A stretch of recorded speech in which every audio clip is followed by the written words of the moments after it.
नमस्कार, हिमाचल समाचार में आपका स्वागत है। आज के मुख्य समाचार। गृह जिला हमीरपुर पहुंचने पर मुख्यमंत्री ठाकुर सुखविंदर सिंह सुक्खू का गर्मजोशी से स्वागत। मुख्यमंत्री ने परिवहन विभाग के वाहनों को हरी झंडी दिखाकर किया रवाना। परिवहन विभाग पूर्ण रूप से विद्युत वाहन उपयोग करने वाला देश का पहला सरकारी विभाग बना। मुख्यमंत्री ने कहा, सहारा व हिमकेयर योजनाओं के सुचारू कार्यान्वयन के लिए 900 करोड़ रुपए जारी। माल भाड़े की दरों को लेकर ट्रक ऑपरेटर यूनियन की मुख्यमंत्री के साथ बैठक। लेवेंडर की खेती से कामयाबी की इबारत लिख रहे चंबा के श्री लोभीराम व श्री यशवंत सिंह। और अब समाचार विस्तार से। मुख्यमंत्री ठाकुर सुखविंदर सिंह सुक्खू के गृह जिला में आगमन पर हमीरपुर में जन सैलाब उमड़ा और उत्साहित लोगों ने उनका गर्मजोशी से स्वागत किया। लोगों ने मुख्यमंत्री के समर्थन में हर्ष ध्वनि से नारेबाजी कर पुष्प वर्षा भी की। हमीरपुर के गांधी चौक में आयोजित विशाल जनसभा को संबोधित करते हुए ठाकुर सुखविंदर सिंह सुक्खू ने अपार जन समर्थन के लिए जनता का आभार व्यक्त किया। सबसे पहले तो मैं आप सबको मुबारकबाद देना चाहूंगा कि हमीरपुर जिला से दोबारा से हमें वो गौरव प्राप्त हुआ है जो पिछले कुछ वर्षों में पीछे छूट गया था। मैं हमीरपुर जिला की जनता का हमेशा आभारी रहूंगा कि मेरे राजनीतिक जीवन में छात्र जीवन से लेकर मुख्यमंत्री के जीवन काल में आपका आशीर्वाद और सहयोग मुझे हमेशा मिलता रहा, क्योंकि जिस परिवार से मैं आता हूं उस परिवार का नाता राजनीति से कोसों दूर है। हम व्यवस्था परिवर्तन करने आए हैं। इस व्यवस्था परिवर्तन में आप लोगों का साथ चाहिए। तकरीबन 4 साल बाद ये अर्थव्यवस्था हमारी पटड़ी पर आएगी, नहीं तो इस प्रदेश के वो हाल होने वाले हैं जैसे श्रीलंका के प्रदेश के हुए। ये स्थिति कैसे पहुंची? जब हम बजट देखते हैं तो पाते हैं एक बड़ी गंभीर विषय। लेकिन मैं आपको दावा के साथ इस मंच के माध्यम से हमीरपुर में मेरी ये पहली राजनीतिक रैली है, मैं ये कहना चाहता हूं, आने वाला समय हिमाचल के लोगों का भविष्य का सुनहरा समय होगा। उन्होंने कहा कि राज्य सरकार हमीरपुर जिले के सर्वांगीण विकास के लिए ठोस एवं सार्थक कदम उठाएगी। डॉक्टर राधा कृष्णन चिकित्सा महाविद्यालय हमीरपुर में विश्व स्तरीय चिकित्सा तकनीक युक्त उपकरण उपलब्ध करवाए जाएंगे ताकि क्षेत्र के लोगों को बेहतरीन सुविधाएं उपलब्ध करवाई जा सकें। इस महाविद्यालय का कार्य पूर्ण होने के उपरांत लोगों को उपचार के लिए एम्स, टांडा व आईजीएमसी तथा अन्य निजी अस्पतालों में नहीं जाना पड़ेगा। उन्होंने चिकित्सा महाविद्यालय में नर्सिंग महाविद्यालय खोलने की घोषणा भी की। मुख्यमंत्री ने कहा कि हमीरपुर में नया बस स्टैंड निर्मित करने के लिए बजट में धन का समुचित प्रावधान किया जाएगा। उन्होंने हमीरपुर में आधुनिक सुविधा युक्त इंडोर स्टेडियम खोलने की घोषणा भी की। उन्होंने कहा कि गसौता महादेव मंदिर को धार्मिक पर्यटन की दृष्टि से विकसित करने और ताल में पशु चिकित्सा महाविद्यालय खोलने पर विचार किया जाएगा। ठाकुर सुखविंदर सिंह सुक्खू ने कहा कि राज्य सरकार हिमाचल को देश का सबसे विकसित राज्य बनाने की दिशा में प्रभावी कदम उठा रही है तथा अनेक महत्वाकांक्षी योजनाएं और कार्यक्रम कार्यान्वित किए जा रहे हैं। उन्होंने कहा कि वर्तमान सरकार ने अपने मंत्रिमंडल की पहली ही बैठक में 1,36,000 कर्मचारियों की मांग को पूरा करते हुए पुरानी पेंशन बहाल कर दी है। पात्र महिलाओं को 1,500 रुपए प्रतिमाह प्रदान करने के लिए भी प्रक्रिया शुरू कर दी गई है। मुख्यमंत्री ने कहा कि हमने जो कहा वो पूरा किया है। प्रदेश सरकार अपने सभी वायदों को चरणबद्ध ढंग से पूरा करेगी। उन्होंने कहा कि ग्रामीण अर्थव्यवस्था को मजबूत करने के लिए 1,000 करोड़ रुपए का प्रावधान किया जाएगा।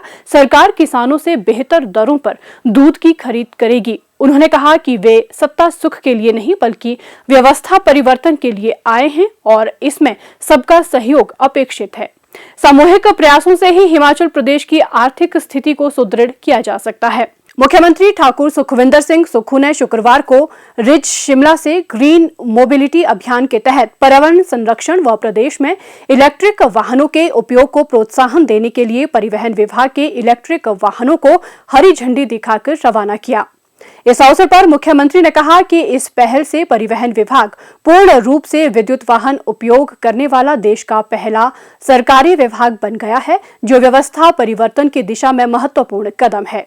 उन्होंने कहा कि शिमला लोकल डिपो को पूर्णतः इलेक्ट्रिक बस डिपो बनाया जाएगा तथा नादौन में नया इलेक्ट्रिक बस डिपो खोला जाएगा। सबसे पहले तो मैं मुबारकबाद देना चाहूँगा हिमाचल की जनता को, परिवहन विभाग को, कि देश का पहला सरकारी विभाग, परिवहन विभाग पूरी तरह से इलेक्ट्रिकल होने जा रहा है।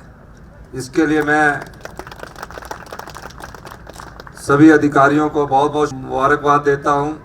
देश में तकरीबन 33 करोड़ के करीब वाहन है और हिमाचल प्रदेश में 21 लाख के करीब वाहन पंजीकृत है। अभी हमारी सरकार को बने हुए 50 दिन हुए। हमने प्रयास किया और हमें प्रयास में सफलता मिली और इस सफलता को हम आगे भी बढ़ाएंगे। बहुत जल्दी ही हम परमाणु, नालागढ़, ऊना, हमीरपुर, नादौन, देरा परिवहन लाइन को क्लीन एंड ग्रीन कॉरिडोर बनाने जा रहे हैं। इसके अलावा शिमला शहर व इसके आसपास के क्षेत्रों में चलने वाली अधिकतर बस रूट्स पर ई बसेस चलाई जाएगी। रामपुर शिमला कॉरिडोर में भी अधिकांश ई बसें चलाई जाएगी। शिमला जो लोकल डिपो है उसको पूरी तरह से इलेक्ट्रिकल बस डिपो बनाया जाएगा। इस दृष्टिकोण से हम आगे कार्य कर रहे हैं।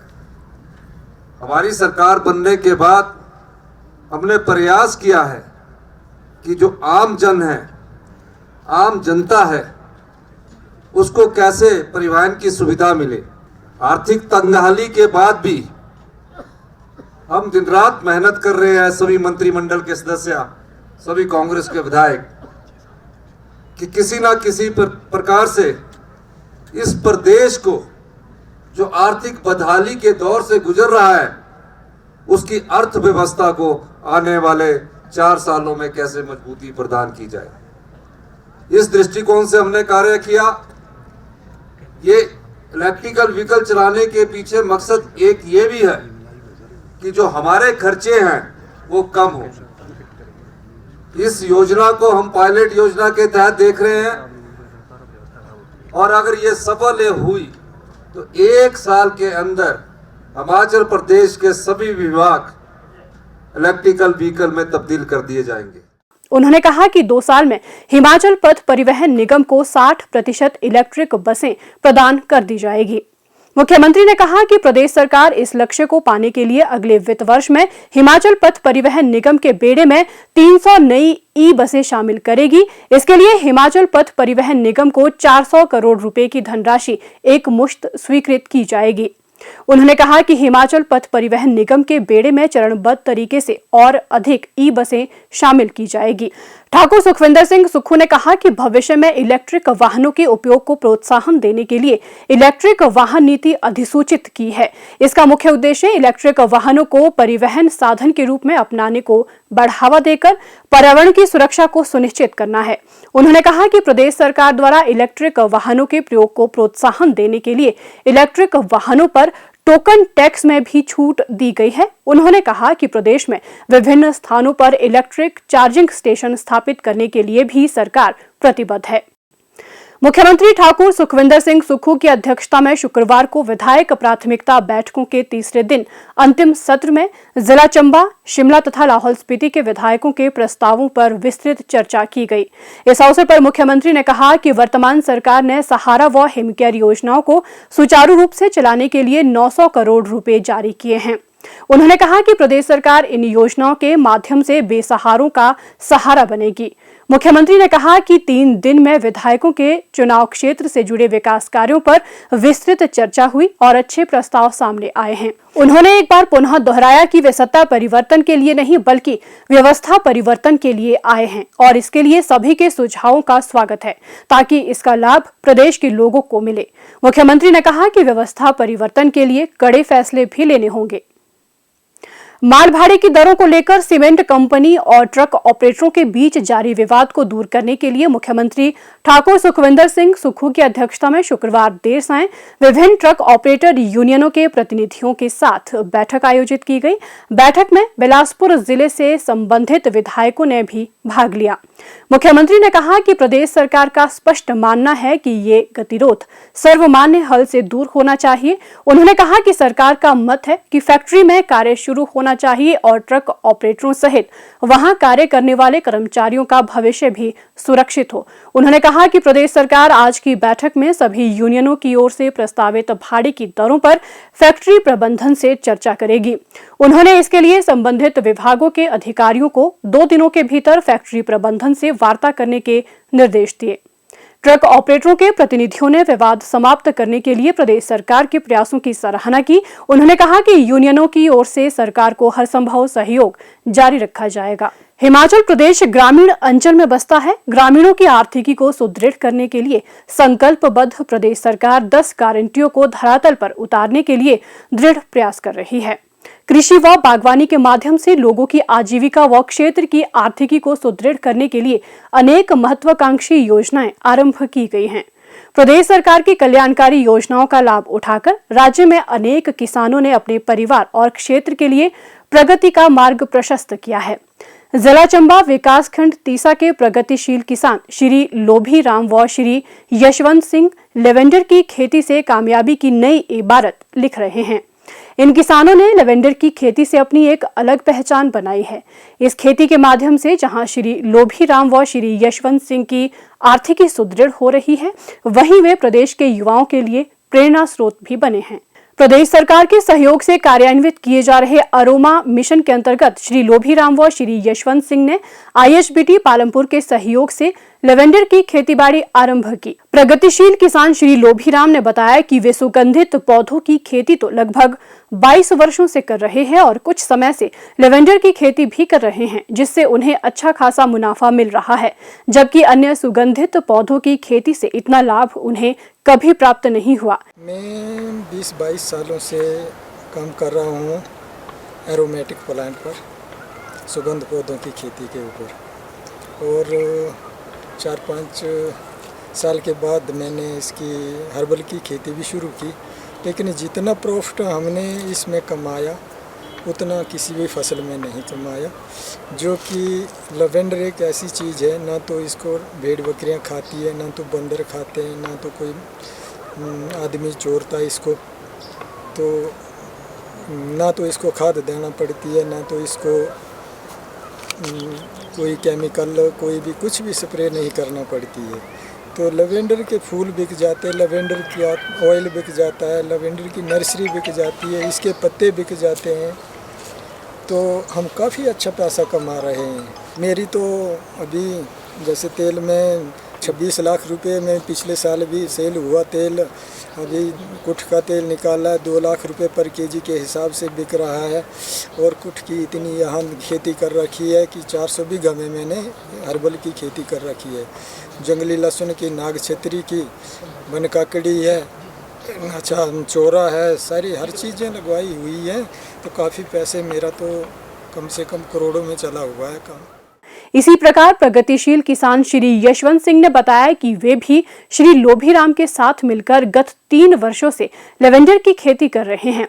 श्री लोभी राम व श्री यशवंत सिंह ने बताया कि प्रदेश सरकार की सहायता से 4 हेक्टेयर भूमि पर सुगंधित पौधों की खेती के उत्साहजनक परिणाम आए हैं। यहाँ पर लगभग कोई 25 से 30 हज़ार प्लांट अभी तैयार किया है। ये हमारा फर्स्ट ब्लॉक है, दूसरी साइड है, और तीसरा ब्लॉक हमारा बैरागढ़ में है, जहाँ लगभग इस वक्त 3 से 4 फुट बर्फ पड़ी हुई है। हाँ जी, तो इससे हमें काफ़ी अच्छी कमाई भी हो रही है। अपार्टमेंट की तरफ से भी काफ़ी मदद मिल रही है। 40-50 आदमी काम कर रहे हैं। बाकी फिर हमारा इसमें हम तेल भी निकालते हैं, फूल भी हैं, कलमें भी हैं, पौधे भी हैं, नर्सरी भी है। इसका सबसे कोई भी ऐसी चीज़ नहीं है जो इसकी चीज़ बेस्ट जाए। तो हर चीज़ में इसमें कुछ न कुछ कमाई होती ही है। हमें ये जो फूल की फसल है, हम साल में लगभग इसकी 3 फसलें निकालते हैं। फर्स्ट हमारी जून में जो अच्छी फसल आती है वो जून महीने में बिल्कुल भरपूर आती है फसल। उसके बाद अक्टूबर में और उसके बाद अभी भी जैसे हम आपके सामने खड़े हैं तो हमारी अभी भी थोड़ी थोड़ी ये फसल जो है आ रही है। जब ये हम काटते हैं इसको 1 क्विंटल में लगभग 1 से 1.5 लीटर तक जो है इसका तेल निकलता है। उस तेल की वैल्यू लग से 10 से लेकर 15,000 रुपये प्रति लीटर मिल जाती है और जहाँ कि हमें कहीं जाने की भी ज़रूरत नहीं पड़ती है, खुद ही हमारे प्लांट से ही यहाँ से आकर ले जाते हैं। चुराहा क्षेत्र के ही लगभग 40 किसान भी उनके साथ जुड़े हुए हैं। वे लेवेंडर की खेती को बड़े पैमाने पर बढ़ावा देने के लिए अन्य क्षेत्रों के लोगों को भी प्रोत्साहित कर रहे हैं। हिमाचल समाचार देखने के लिए सब्सक्राइब करें YouTube channel information and public relations department HP। Follow करें ट्विटर @DPRHP। लाइक करें Facebook page information and public relations department Himachal Pradesh. Visit करें वेबसाइट www.himachalpr.gov.in। इस अंक में इतना ही। कल फिर होगी मुलाकात। दीजिए इजाजत। नमस्कार।